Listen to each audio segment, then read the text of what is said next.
Hello बच्चों, 12th class का electrochemistry lecture number first, जिसमें हम आज डिटेल में बात करेंगे गैल्वेनिक सेल, इसी को हम डैनियल सेल, इसी को वोल्टिक सेल और इसी को इलेक्ट्रोकेमिकल सेल कहते हैं।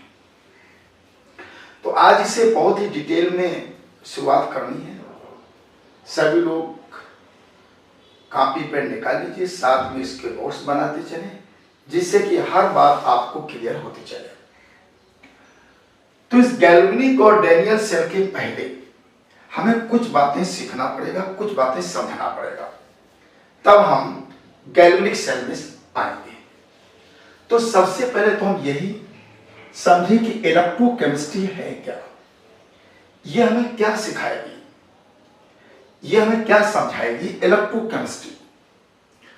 तो इलेक्ट्रोकेमिस्ट्री भी फिजिकल केमिस्ट्री की ब्रांच है, जो हमें यह समझाएगी कि केमिकल एनर्जी को इलेक्ट्रिकल एनर्जी में कैसे चेंज करें और इलेक्ट्रिकल एनर्जी को केमिकल एनर्जी में कैसे चेंज करें। मतलब एक दूसरे में इंटर कन्वर्जन आप समझिएगा, कन्वर्जन है। आप कह सकते हैं कि electrochemistry deals with the study of conversion of chemical energy को कैसे कन्वर्ट करेंगे हम इलेक्ट्रिकल एनर्जी, और इस इलेक्ट्रिकल एनर्जी को कैसे हम केमिकल एनर्जी में कन्वर्ट करें। यानी केमिकल एनर्जी को इलेक्ट्रिकल एनर्जी में और इलेक्ट्रिकल एनर्जी को केमिकल एनर्जी में किस तरीके से हम चेंज करेंगे, यह हमें इलेक्ट्रोकेमिस्ट्री समझाएगी। क्लियर हो गया कि इलेक्ट्रोकेमिस्ट्री हमें क्या समझाएगी? केमिकल एनर्जी और इलेक्ट्रिकल एनर्जी में इंटर कन्वर्जन। अब जब केमिकल एनर्जी को हम इलेक्ट्रिकल एनर्जी में कन्वर्ट करेंगे तो हमें सेल की जरूरत पड़ेगी, और उसी सेल का नाम है गैल्वेनिक सेल। उसी सेल को बोलते हैं Daniell cell, voltaic cell, electrochemical cell. ठीक है, तो आप लोग इलेक्ट्रोकेमिस्ट्री का मतलब समझ गए। अब इसके बाद थोड़ी सी बातें और भी आपको समझना है। वो कौन सी बात है? जैसे इस इलेक्ट्रोकेमिस्ट्री में आप देखेंगे कि ऑक्सीडेशन और रिडक्शन, ये वर्ड बार बार आएंगे। जब हम कोई भी सेल आपको समझाएंगे, गैल्वेनिक सेल हो चाहे इलेक्ट्रोलाइटिक सेल हो, तो वहां पर ऑक्सीडेशन रिडक्शन बार बार वर्ड यूज होगा। तो हम एक एक लाइन में ये भी समझ लें कि ऑक्सीडेशन और रिडक्शन यहां पर क्या है, और किस इलेक्ट्रोड पे ऑक्सीडेशन होगा और किस इलेक्ट्रोड पे रिडक्शन होगा, ये चीज समझना पहले जरूरी है। तो देखिए, ऑक्सीडेशन की बात करें। अब ऑक्सीडेशन की बात करें तो ऑक्सीडेशन की डेफिनेशन तो बहुत है। Combination of oxygen, removal of hydrogen, combination of electronegative atom, बहुत सारी है। हमें सब डेफिनेशन से बात नहीं करनी है, सबके बारे में वो चीज हम आपको यहां पे समझाएंगे जो इलेक्ट्रोकेमिस्ट्री में जरूरत है। क्या है? जैसे नंबर लॉस ऑफ इलेक्ट्रॉन। अगर कोई स्पीसीज या कोई मेटल इलेक्ट्रॉन को लॉस कर रहा है, इलेक्ट्रॉन लूज कर रहा है, अगर इलेक्ट्रॉन को लूज करेगा तो उसकी ऑक्सीडेशन नंबर इंक्रीज होगी, ऑक्सीडेशन नंबर उसकी बढ़ेगी, और ये जो प्रोसेस होगा ये ऑक्सीडेशन होगा, यानी लॉस ऑफ इलेक्ट्रॉन। दूसरे पॉइंट में हम कह सकते हैं इंक्रीजमेंट ऑफ ऑक्सीडेशन नंबर। कहीं पे ऑक्सीडेशन नंबर अगर इंक्रीज हो रही है तो हम लोग समझ जाएंगे कि ऑक्सीडेशन हो रहा है। या इलेक्ट्रॉन कोई लूज कर रहा है। इलेक्ट्रॉन अगर कोई निकालेगा तो ऑक्सीडेशन नंबर इंक्रीज होगी, तो ऑक्सीडेशन होगा। और याद रखिए अगर किसी सेल में ऑक्सीडेशन होगा तो यह हमेशा एनोड पे होता है। इट अकर्स एनोड, ये बड़ी इंपॉर्टेंट बात है। एनोड पे याद रखिए 100% याद कर लीजिए क्या कि एनोड पे हमेशा ऑक्सीडेशन होता है, चाहे इलेक्ट्रोलाइटिक सेल हो चाहे गैल्वेनिक सेल हो, कोई भी सेल होगा एनोड पे ऑक्सीडेशन होगा, एनोड पे ऑक्सीडेशन होगा। यानी एनोड पे वो रिएक्शन होगी जिसमें इलेक्ट्रॉन लूज किया जाएगा, ऑक्सीडेशन नंबर इंक्रीज होगी। जैसे एग्जांपल हम एक आपको देते हैं कि एग्जांपल में देखिए Zn, ये सॉलिड है और ये चेंज हो गया Zn प्लस एक्वस, और यहां पे 2 इलेक्ट्रॉन ऐसे। देखिए ये यहां पे क्या हुआ, इसकी ऑक्सीडेशन नंबर 0 है और इसकी +2 है। यहां पे इलेक्ट्रॉन क्या हो रहा है, लूज कर रहा है, ऑक्सीडेशन नंबर इंक्रीज हो रही है। इसका मतलब रिएक्शन हमारी ऑक्सीडेशन है, ऑक्सीडेशन है, ये ऑक्सीडेशन होगा।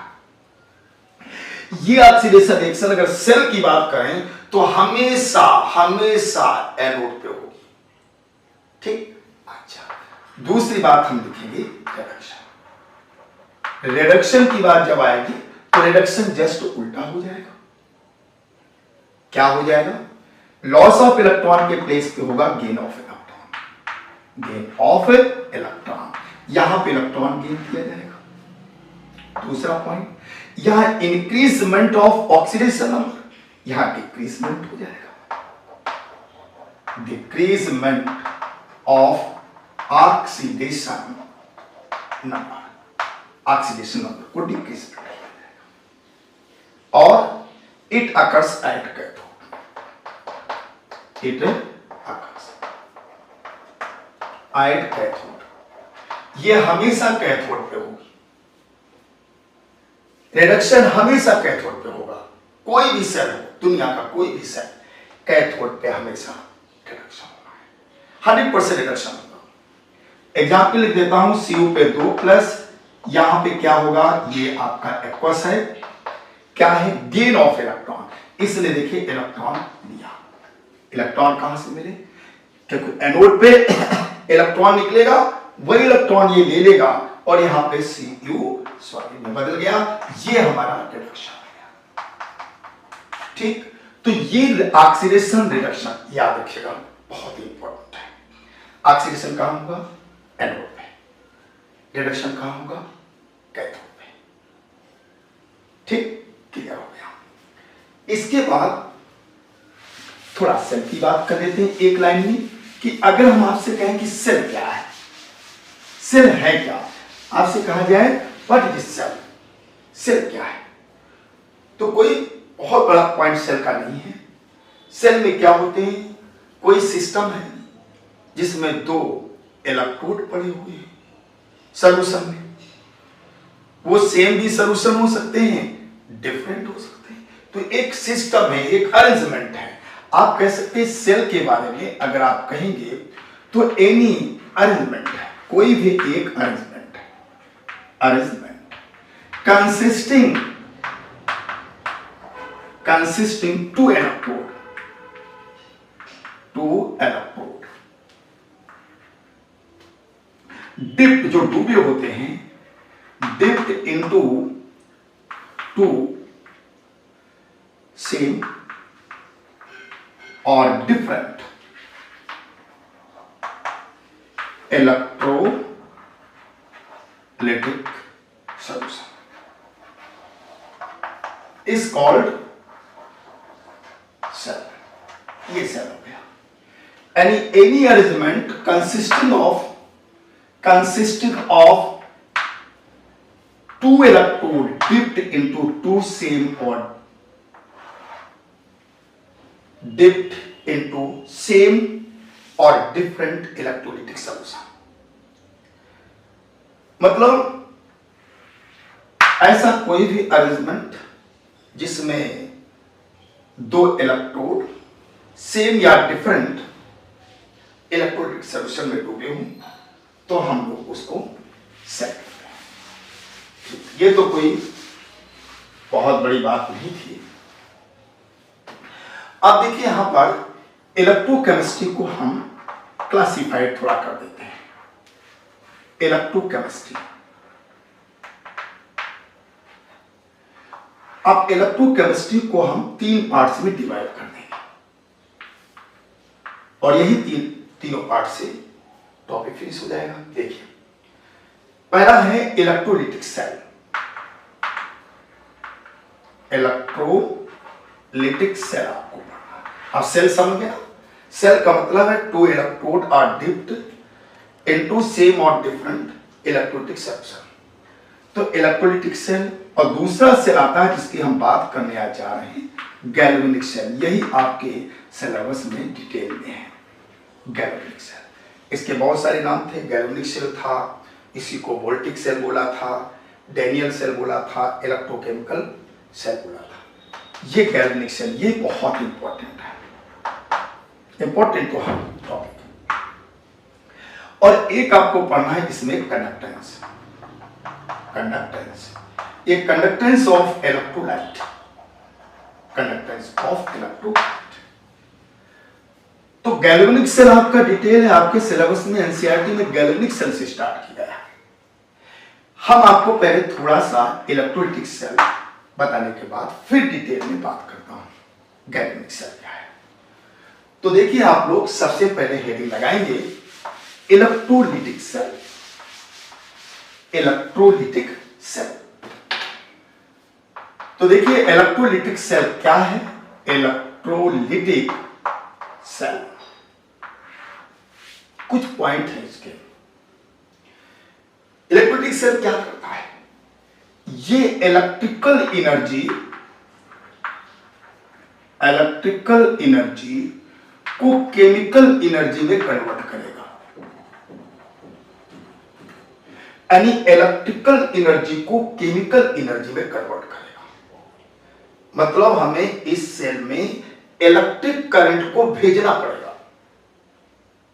It is not source of electric current. ये इलेक्ट्रिक करंट का सोर्स नहीं, यहां से इलेक्ट्रिसिटी आपको मिलेगी नहीं।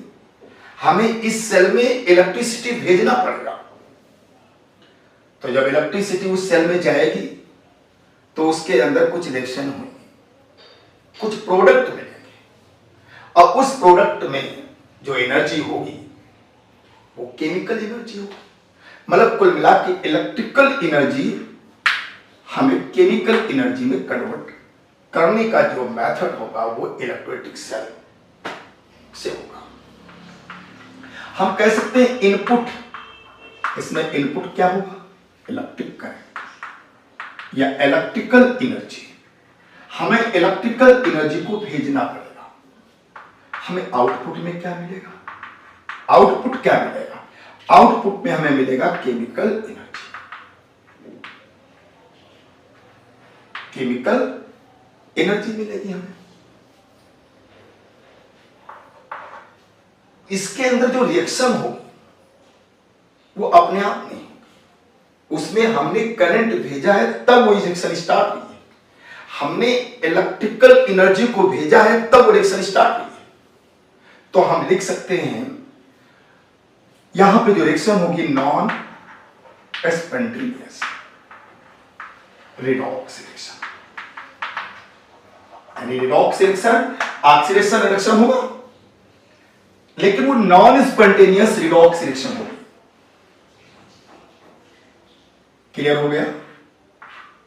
इसके बाद अगला पॉइंट, जब नॉन स्पॉन्टेनियस कोई रिएक्शन होती है तो हम लोग जानते हैं डेल्टा जी की वैल्यू पॉजिटिव होती है। अगर delta G change in free energy negative होती है तो वो रिएक्शन स्पॉन्टेनियस होती है। अगले पॉइंट में यह है कि ये सेल इलेक्ट्रिक करंट का सोर्स नहीं है। याद रखिए, it is a not source of electric current.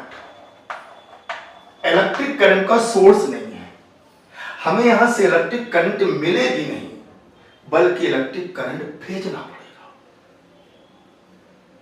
और एक बात हम आपको समझा दें, बड़ा इंपॉर्टेंट है कि इलेक्ट्रोलाइटिक सेल में जो एनोड होता है वो पॉजिटिव होता है और जो कैथोड होगा वो नेगेटिव होगा। लेकिन यही साइन गैल्वेनिक सेल में बदल जाएगा। तभी तो तुमसे कह रहा हूं कि साइन से तुम कैथोड और एनोड को डिसाइड नहीं कर सकते हो। ऐसा नहीं कर सकते कि पॉजिटिव वाला एनोड होता है, नेगेटिव वाला कैथोड होता है। ये इलेक्ट्रोलाइटिक सेल में तो सही है, लेकिन गैल्वेनिक सेल में ये बात गलत हो जाएगी। इसीलिए मैंने आपसे कहा है कि एनोड का मतलब याद रखिए ऑक्सीडेशन, यानी एनोड पे ऑक्सीडेशन होगा, वो चाहे आपका इलेक्ट्रोलाइटिक सेल हो चाहे वो गैल्वेनिक सेल हो, और कैथोड पे हमेशा रिडक्शन होगा। तो यहां पर जो एनोड होगा यानी पॉजिटिव जो होगा वो हमारा एनोड होगा, और जो नेगेटिव होगा वो हमारा होगा कैथोड। ये आपके इंपॉर्टेंट पॉइंट इलेक्ट्रोलाइटिक सेल के हो गए। अब इसका एक एग्जाम्पल, क्लियर हो गया पॉइंट। अब इसका एक एग्जाम्पल देकर के हम आपको समझा दें कि जैसे मान लो हमने आपको एक एग्जाम्पल दिया, इलेक्ट्रोलिसिस एग्जाम्पल है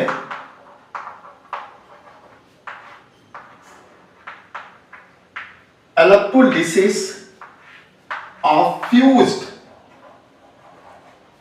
NaCl।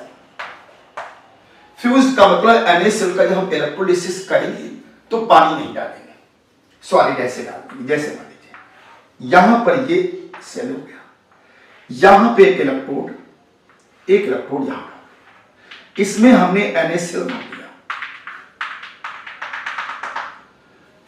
ये हमारा पॉजिटिव हो गया और यहां पे पॉजिटिव, ये हमारा नेगेटिव हो गया। इलेक्ट्रॉन करंट को पास किया, क्या भेजना पड़ेगा, ये पॉजिटिव है तो हमारा क्या हो गया एनोड, ये नेगेटिव है तो हमारा क्या हो गया कैथोड। ठीक, यहां पे अब जब हमने करंट भेजा यहां पे, तो इसके अंदर जो NaCl है ये पहले फ्यूज्ड होगा, गल जाएगा, लिक्विड फॉर्म में आएगा, फिर ये टूटेगा, इसका इलेक्ट्रोलिसिस होगा। कैसे होगा, जैसे NaCl है, आप इसमें इलेक्ट्रोलिसिस जब आप कराएंगे तो यहां पर Na+ और Cl- ऐसे टूट गया। अब एट एनोड पे क्या होगा, देखिए एनोड है, पॉजिटिव कौन जाएगा Cl- जाएगा तो बदल जाएगा हाफ Cl2 और प्लस एक इलेक्ट्रॉन। देखिए एनोड है, यहां पे ऑक्सीडेशन हुआ, इलेक्ट्रॉन लूज हो रहा है, ऑक्सीडेशन नंबर इंक्रीज हो रही। देखिए माइनस से 0 हो गई, माइनस से 0 का मतलब ऑक्सीडेशन नंबर इंक्रीज हो रही है, ऑक्सीडेशन, ये ऑक्सीडेशन हो गया। इसी तरीके से आयट कैथोड की बात जब हम लोग करेंगे तो कैथोड में कौन जाएगा सोडियम, ये एक इलेक्ट्रॉन को गेन करेगा और ये सोडियम मेटल में कन्वर्ट हो जाएगा। देखिए यहां पर क्या हुआ, ऑक्सीडेशन नंबर डिक्रीज, क्या हुआ रिडक्शन। हम इसको रिडक्शन को कहां होगा कैथोड। तो इस तरीके से हमें क्लोरीन और सोडियम मेटल ये दो आपको प्रोडक्ट मिल रहे हैं। अब इनके पास जो एनर्जी है वो केमिकल एनर्जी, इलेक्ट्रिक एनर्जी आपने जब इसमें सप्लाई किया,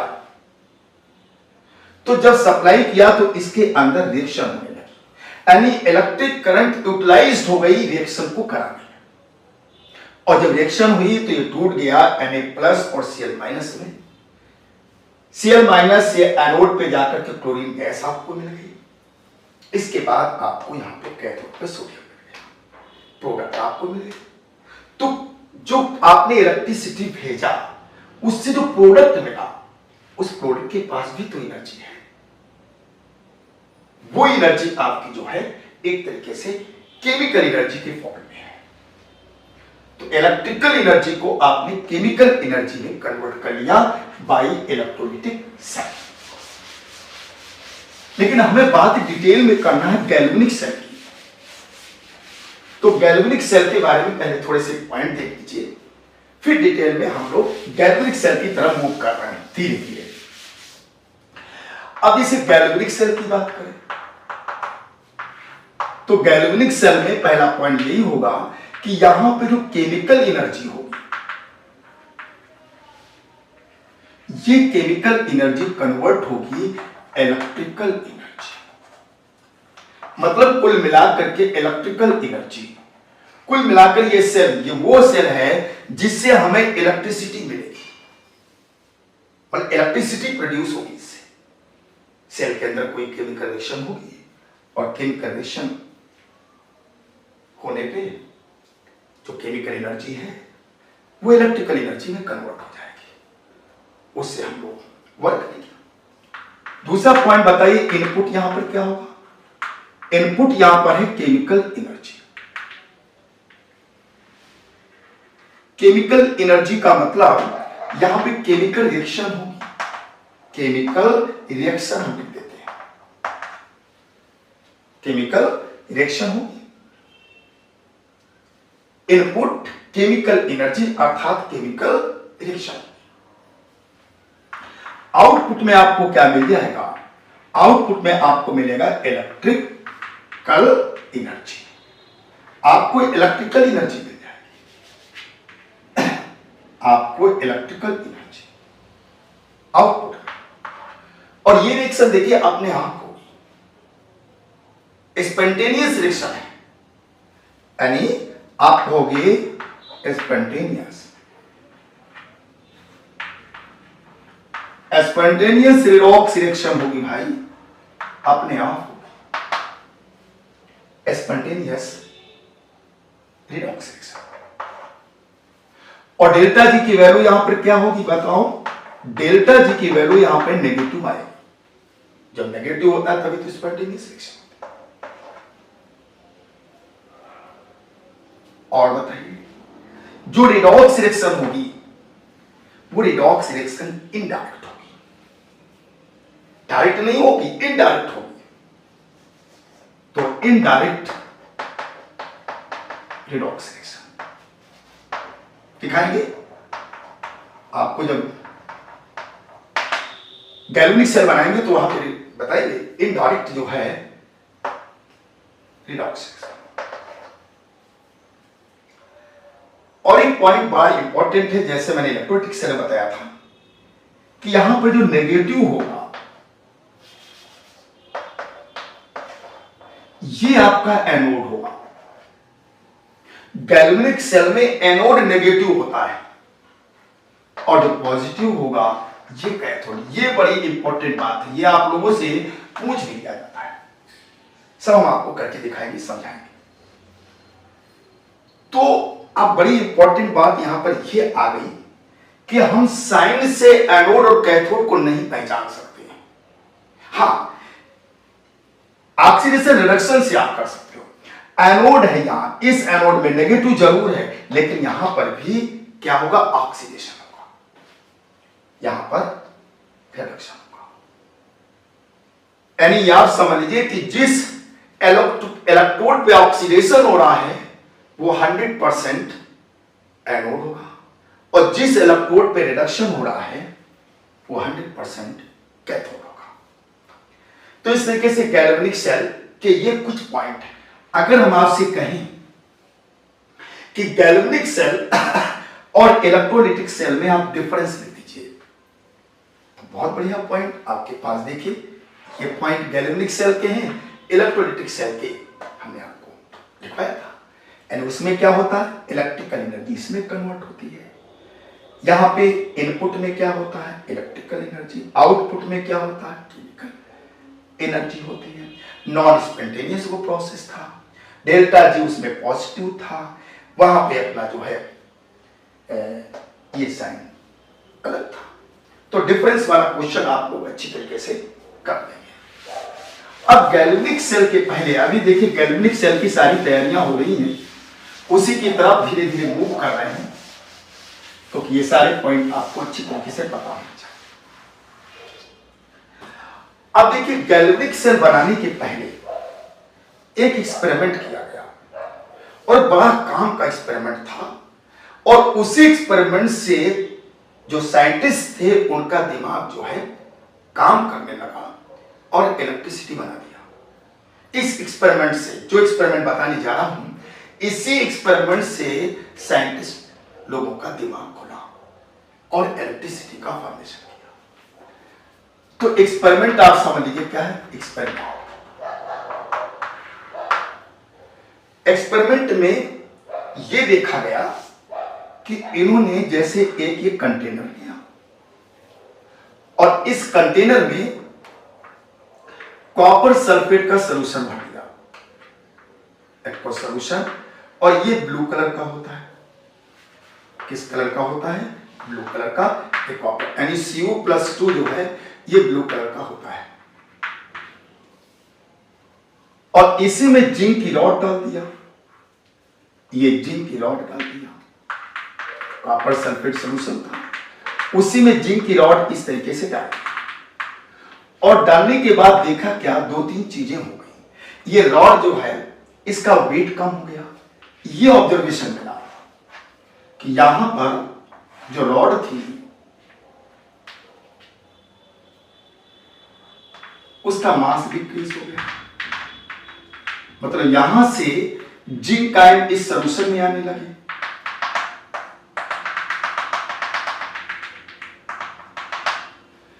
और इस रॉड का जो वेट है वो डिक्रीज हो गया।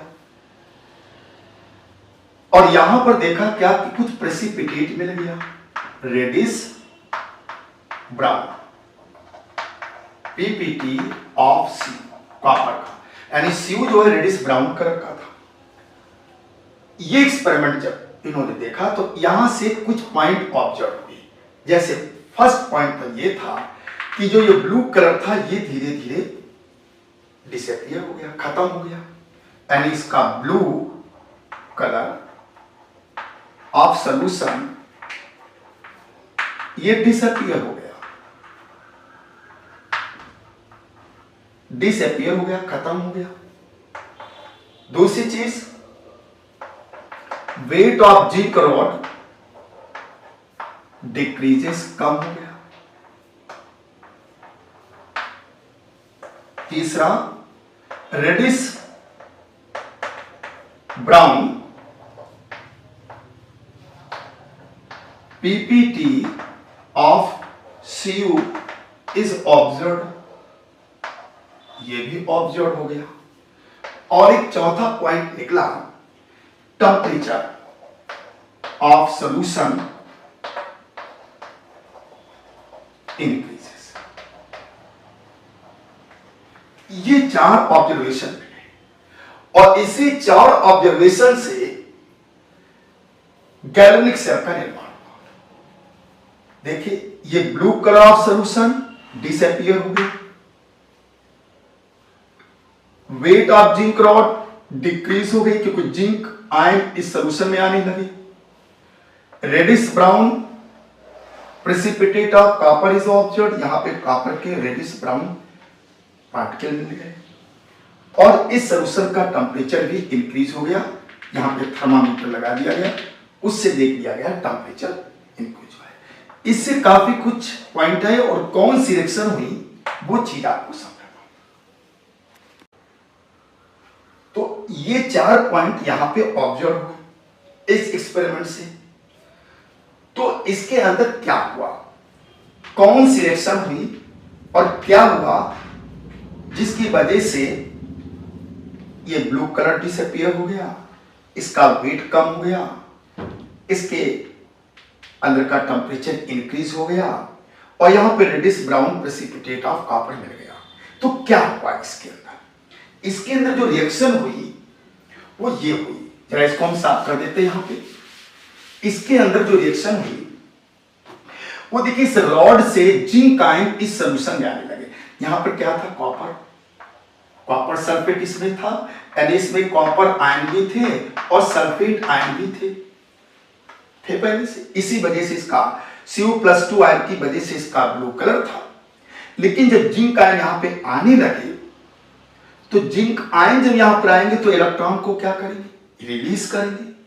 यानी यहां पे जिंक जो सॉलिड था ये कन्वर्ट हो गया जिंक प्लस में, और यहां पे 2 इलेक्ट्रॉन इसने रिलीज किया बस, और यहां पे 2 इलेक्ट्रॉन रिलीज किया। क्या हुआ यहां पे, ऑक्सीडेशन। ये जब 2 इलेक्ट्रॉन यहां पे रिलीज किए तो ये नेगेटिवली चार्ज हो गई, क्योंकि इलेक्ट्रॉन दे करके जिंक आयन यहां पे आ रहा है, तो ये प्लेट आपकी नेगेटिवली चार्ज होगी। इसी नेगेटिव चार्ज प्लेट से कॉपर ने इलेक्ट्रॉन को खींच लिया, ले लिया। तो जब कॉपर ने इलेक्ट्रॉन को ले लिया एक्वस, 2 इलेक्ट्रॉन कॉपर ने ले लिया तो ये कॉपर में आ गया, यही रेडिश ब्राउन आ गया, रेडिश ब्राउन पीपीटी यही मिल गया, यही कॉपर जो है इसके नीचे से हो गया यही। और ये तुम्हारा क्या था, ब्लू। तो ये ब्लू धीरे धीरे क्या होने, खत्म होने लगा, क्योंकि ब्लू है। तब जब सारे कॉपर के आयन यहां से इलेक्ट्रॉन ले ले करके कॉपर मेटल में कन्वर्ट होंगे, वो सब नीचे सेटल डाउन होंगे, प्रेसिपिटेट होंगे, तो Cu+2 खत्म, तो ब्लू कलर खत्म हो गया, और यही कॉपर के यहां पे ब्राउन प्रेसिपिटेट मिल गया, और जिंक यहां पे आ रहा है तो इसका वेट भी कम हो गया। ये जब प्रोसेस होगा तो कुछ एनर्जी, कुछ हीट रिलीज होती है, और वही हीट जो है जो रिलीज हुई, जिसकी वजह से टेंपरेचर यहां पे बढ़ गया, और ये रिएक्शन हमारी कौन सी है, रिडक्शन होगी। जब यहां पे रिएक्शन को हम जोड़ेंगे तो हमें रिडॉक्स रिएक्शन मिल जाएगी।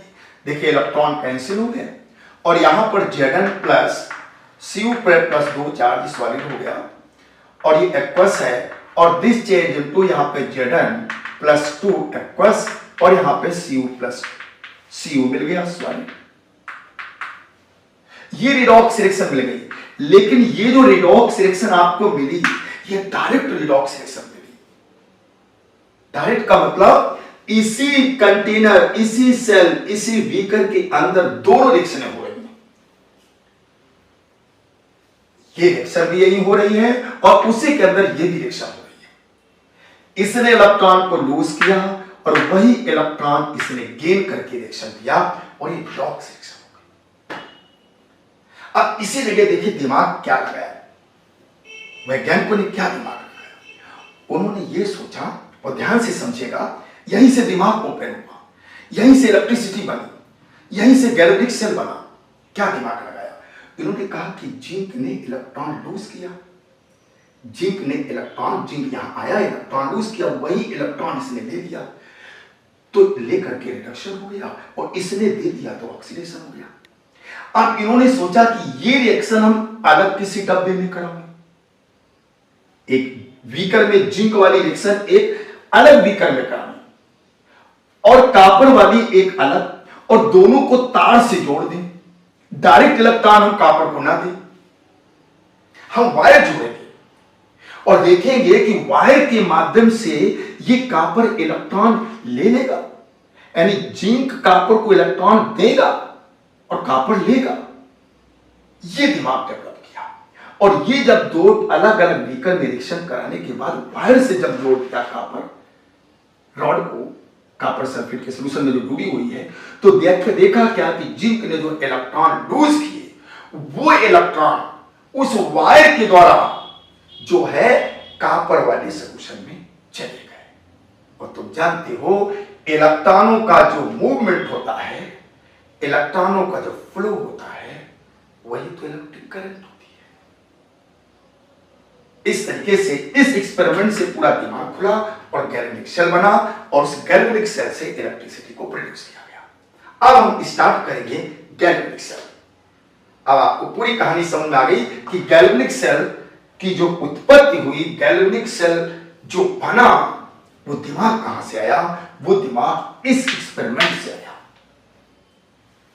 तो देखिए अब हम स्टार्ट करेंगे गैल्वेनिक सेल। देखिए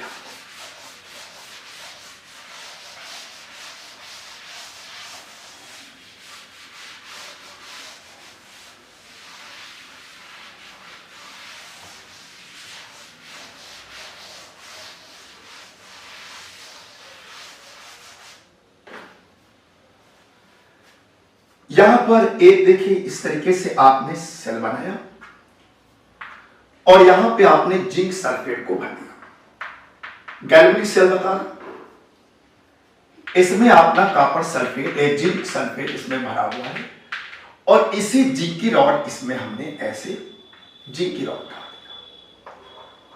जिंक इलेक्ट्रोड या जिंक की रॉड हो गई।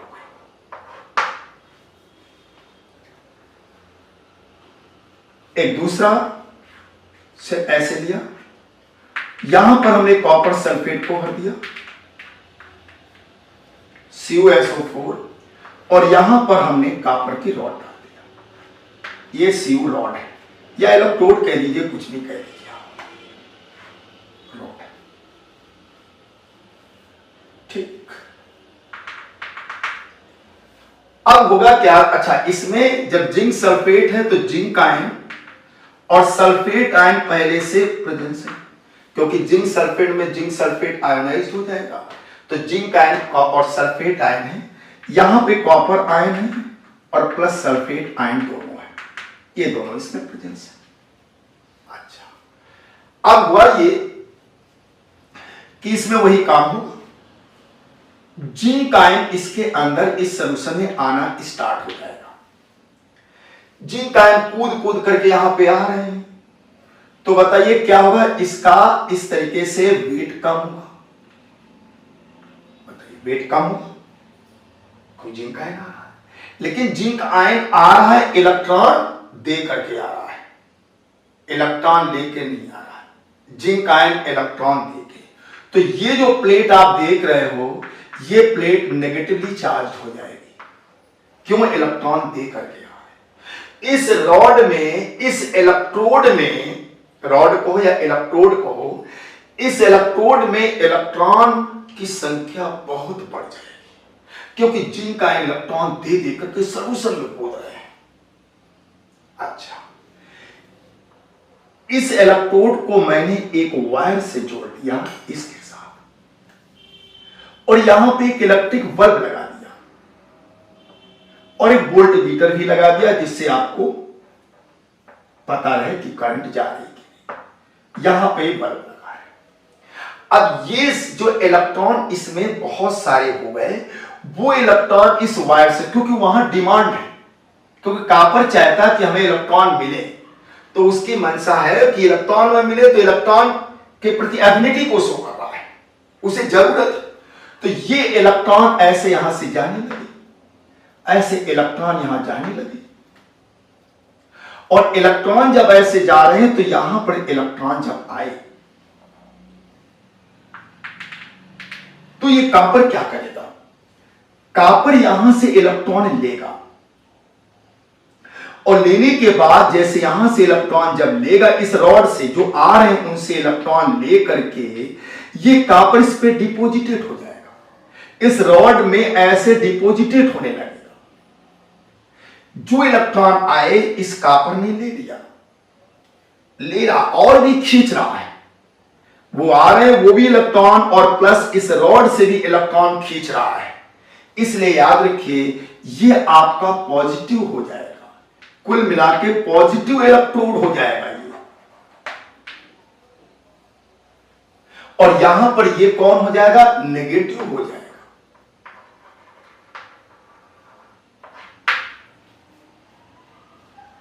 और ये बल्ब जो है, जब करंट इलेक्ट्रॉन बहने लगेगी तो ये बल्ब एकदम जलने लगेगा, तो करंट तो बहने लगी। अब यहां पर क्या हुआ, यहां पे जिंक ने इलेक्ट्रॉन को लूज किया है, तो बताओ ये क्या हुआ, ऑक्सीडेशन। यहां तो ऑक्सीडेशन हुआ, ऑक्सीडेशन होता कहां है, एनोड पे, तो ये याद रखिए आपका क्या है, एनोड। लेकिन ये एनोड नेगेटिवली चार्ज है, इसमें क्या रिएक्शन हुई, कॉपर +2 इसने 2 इलेक्ट्रॉन दिया, Cu में गया, ये क्या हो गया, ये रिडक्शन हुआ। रिडक्शन होता कहां है, कैथोड पे, तो ये कैथोड है, तो कैथोड देखिए तो हमारा पॉजिटिवली चार्ज है, एनोड आपका नेगेटिवली चार्ज है। इस सेल को हम लोग क्या कह सकते हैं, इसको कह सकते हैं एनोड हाफ सेल और क्या कह सकते हो, ऑक्सीडेशन हाफ सेल, और क्या कह सकते हो, नेगेटिव हाफ सेल, और क्या कह सकते हो, किधर है, लेफ्ट साइड में, इस तरफ है, तो हम इसको लेफ्ट हाफ सेल भी कह सकते हैं। ये इसके नाम है, इस सेल के।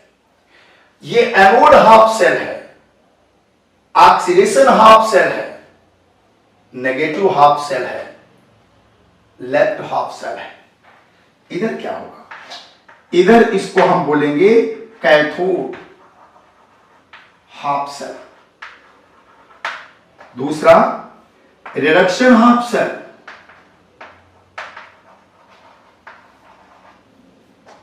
तीसरा पॉजिटिव हाफ सेल, और अगला right half cell, right half cell.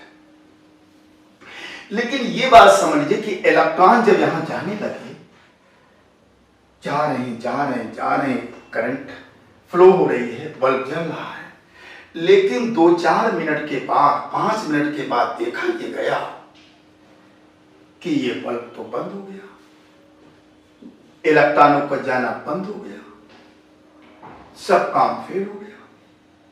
ये 5 मिनट का खेल था, 5 मिनट तक अमन चमन हुआ, लाइट जली, करंट बही, खुशियां आई, लेकिन 5 मिनट के बाद अंधकार हो गया। अब साइंटिस्ट परेशान हो गए कि आखिरकार ऐसा क्यों हो गया, ये रुक क्यों गया।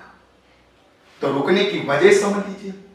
वजह ये हुआ, जब इसमें जिंक आयन आने लगे आने लगे आने लगे आने लगे, बहुत सारे जब जिंक आयन इसमें आ गए, तो इसके अंदर ये पॉजिटिव चार्ज सोल्यूशन हो गया। यानी पॉजिटिव चार्ज सोल्यूशन का मतलब इसके अंदर पॉजिटिव चार्ज बढ़ गया, और इतना ज्यादा पॉजिटिव चार्ज बढ़ गया कि ये आयन इन इलेक्ट्रॉनों को अट्रैक्ट करने लगे, खींचने जाने लगे, और इलेक्ट्रॉन को जाने से मना करने लगे कि वहां मत जाओ, और तेजी से खींचने लगे।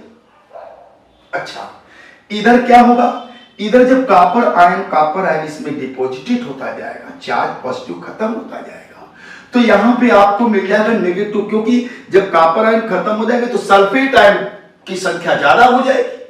ज्यादा क्या हो गई है, लेकिन जब ये खत्म हो गए तो पूरे के पूरे यहां पे सल्फेट आयन को मिल गए, तो यहां पर आपको यहां पे नेगेटिव चार्ज सोल्यूशन मिल गया। जब नेगेटिव मिल गया तो इसने क्या सोल्यूशन ने किया, जो इलेक्ट्रॉन आ रहे हैं उनको रिपेल करने लगा, कहने लगा यहां क्या करने आ रहे, ये जाने नहीं दे रहा है, ये आने नहीं दे रहा है। ऐसी कंडीशन में करंट का जो फ्लो था वो रुक गया। ये बड़ी प्रॉब्लम आ गई। यानी यहां पर हम लोग कह सकते हैं कि जो बात है आपके सामने, वो ये कह सकते हैं कि जो लेफ्ट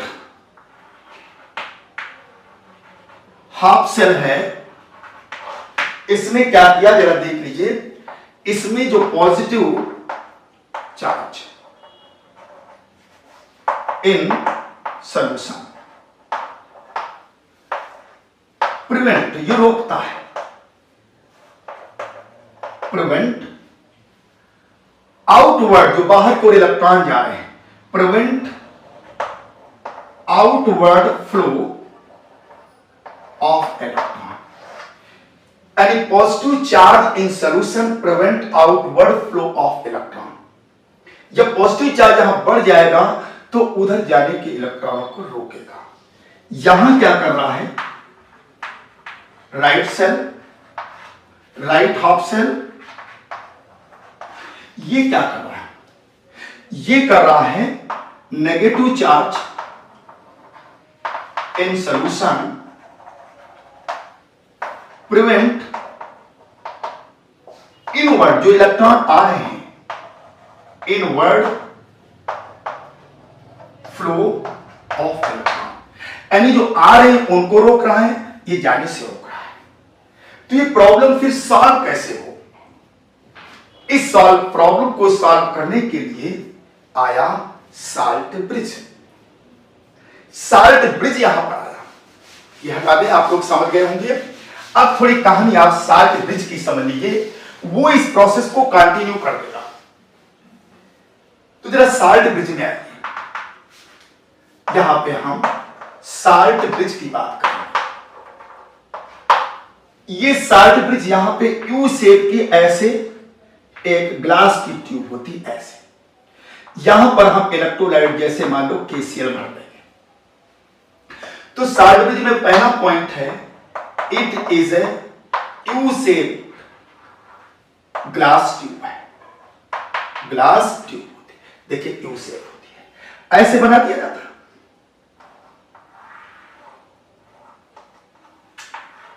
ये हो गई, या ऐसे बना दो, कोई दिक्कत नहीं। यू शेप ग्लास ट्यूब है। सेकंड पॉइंट है, it is filled, it is filled with electrolyte. कौन कौन सी? KCl या K2SO4, KNO3 या अमोनियम क्लोराइड, इनमें से कोई एक भरना पड़ेगा, सब नहीं। या हम लिख सकते हैं अगर powder in semi solid form state, ये चीज हम लोग यहां पर KCl ऐसे इस तरीके से भरा हुआ है। अब इसने किया क्या, इसका फंक्शन बता देते हैं कि यू शेप ट्यूब है और इसके अंदर भरा हुआ है क्या, KCl या K2SO4 या KNO3 या अमोनियम क्लोराइड, अगर solution in semi solid state. तो ये फंक्शन क्या करेगा, जरा इसके फंक्शन समझ लीजिए। फंक्शन में जब यहां पर पोटेशियम आयन और Cl माइनस आयन है, देखिए यहां पे Cl और K प्लस, तो ये Cl देखिए यहां पॉजिटिव आयन बढ़ गया है, पॉजिटिव चार्ज बढ़ गया है, तो ये Cl माइनस इधर आएगा, तो जितना ज्यादा पॉजिटिव चार्ज है उसको ये न्यूट्रलाइज कर देगा। और पोटेशियम आयन इधर आया, तो यहां पे नेगेटिव चार्ज सल्फेट की वजह से बढ़ गया था, तो ये इसको न्यूट्रलाइज कर देगा। तो कुल मिलाकर के ये जो साल्ट ब्रिज है, ये दोनों सेल की इलेक्ट्रिकल न्यूट्रलिटी को मेंटेन कर देगा, जिसकी वजह से इलेक्ट्रॉन फिर जो है चलना चालू कर देंगे। भैया पॉजिटिव चार्ज बढ़ गया था, तो यहां Cl आ गया और Cl ने यहां पे जो पॉजिटिव चार्ज था उसको न्यूट्रलाइज कर दिया। यहां नेगेटिव बढ़ गया था, पोटेशियम आकर के उसको न्यूट्रलाइज कर दिया। तो इसके फंक्शन में सबसे पहला पॉइंट तो यही है, इट मेंटेन, कौन फंक्शन लिख सकते हैं, function of salt bridge. Salt bridge क्या फंक्शन है, it maintain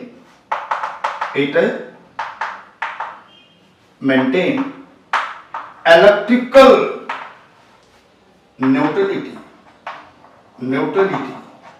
of half cell. Half cell की इलेक्ट्रिकल न्यूट्रलिटी को यह मेंटेन करेगा। It maintains electrical neutrality of half cell, इन दोनों की इलेक्ट्रिकल न्यूट्रलिटी को मेंटेन कर देगा, जिसकी वजह से इलेक्ट्रॉनों का जाना चालू हो जाएगा। फिर ये जिंक आयन मना नहीं करेगा, वहां सल्फेट आयन नहीं मना करेगा कि ना। दूसरा पॉइंट ये है, it allows flow of electric current, ये इलेक्ट्रिक करंट को अलाउ कर देगा, कंप्लीटिंग दिस सर्किट। और कंप्लीटिंग दिस सर्किट को भी कंप्लीट कर रहा है, कंप्लीटिंग दिस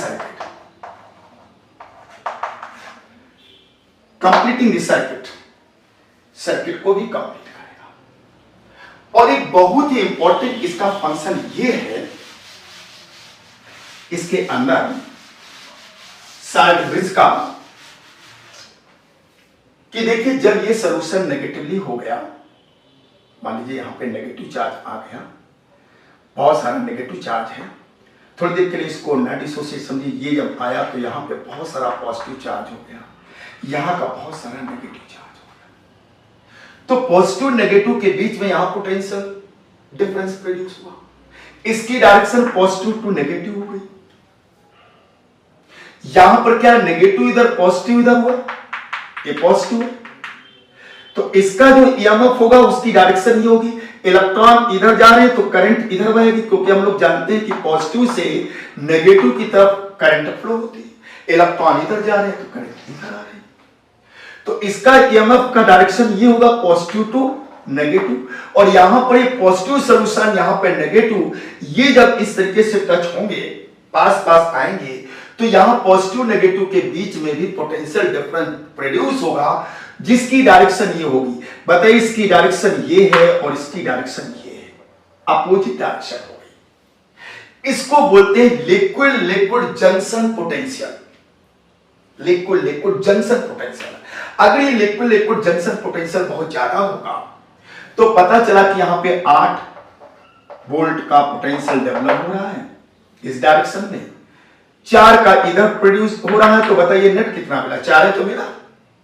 तो साल्ट ब्रिज करता क्या है, इस लिक्विड लिक्विड जंक्शन पोटेंशियल को मिनिमाइज कर देता है, जो फोर्स था उसको कम से कम कर देगा, मिनिमाइज क्यों, क्योंकि इसके चार्ज को न्यूट्रलाइज कर देगा, पॉजिटिव वाले को, इधर नेगेटिव वाले चार्ज को न्यूट्रलाइज कर देगा, क्योंकि ये शेयर इधर आएगा, ये इधर आएगा, तो इसके चार्ज को न्यूट्रलाइज करने की वजह से जो लिक्विड लिक्विड जंक्शन पोटेंशियल है, वो लिक्विड लिक्विड जंक्शन पोटेंशियल इसका क्या हो जाएगा, वो मिनिमाइज हो जाएगा। आप इसमें कह सकते हो तीसरे पॉइंट में, पहला पॉइंट तो समझ गए, दूसरा भी समझ गए, तीसरे पॉइंट में आप कहेंगे liquid liquid junction, liquid liquid junction potential, junction potential, liquid liquid जो जंक्शन पोटेंशियल है इज अपोजिट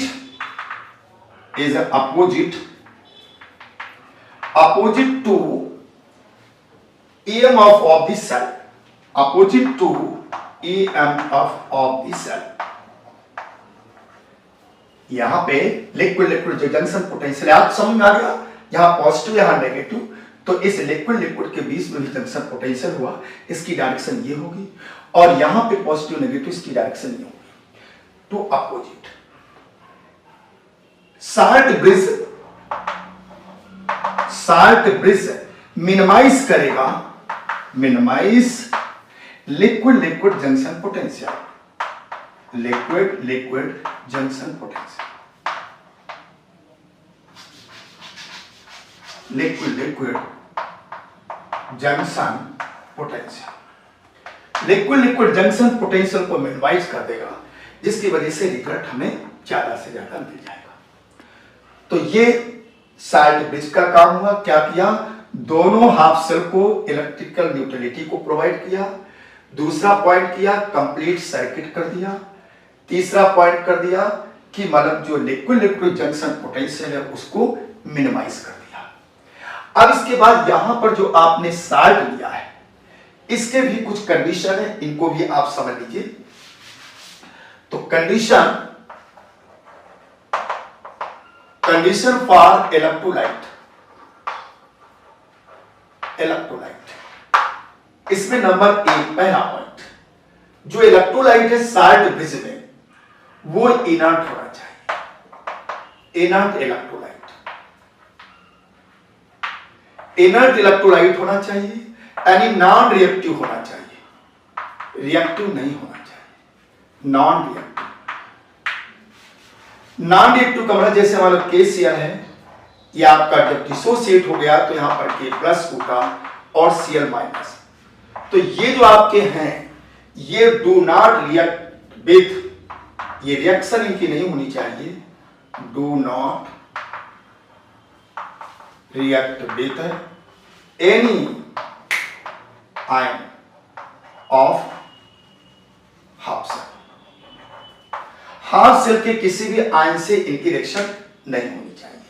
अब जैसे Cl माइनस यहां पे आएगा तो आप कहोगे Zn से तो रिएक्शन कर लेगा।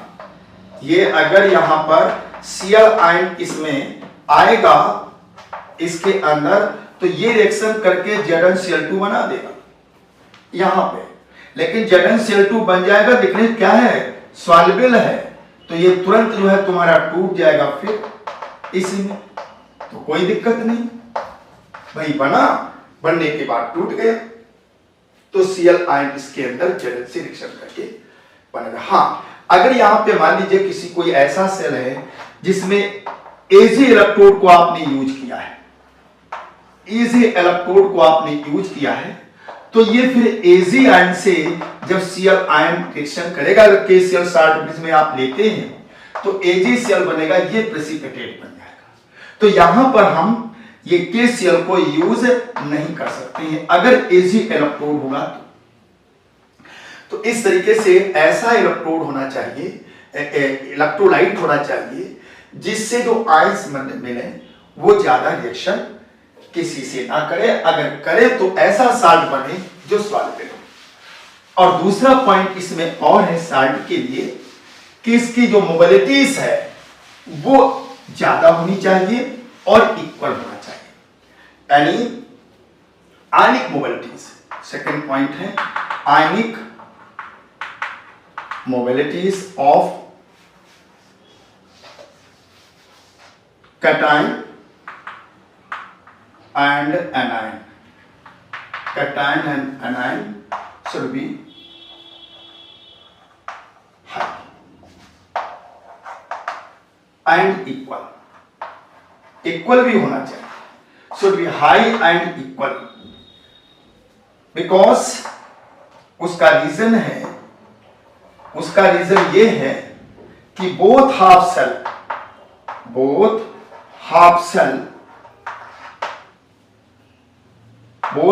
सेल इज न्यूट्रलाइज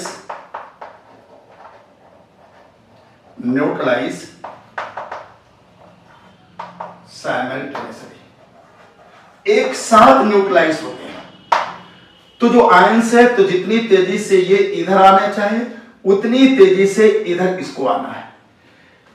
इन दोनों की मोबिलिटी सेम होनी चाहिए जिससे कि दोनों हाफ सेल साथ साथ न्यूट्रलाइज हो जाए और ये प्रोसेस कंटिन्यू है। तो इस तरीके से ये आपका गैल्वेनिक सेल रहा और इस गैल्वेनिक सेल से आपने इलेक्ट्रिसिटी को प्रोड्यूस कर दिया। Okay, thank you very much.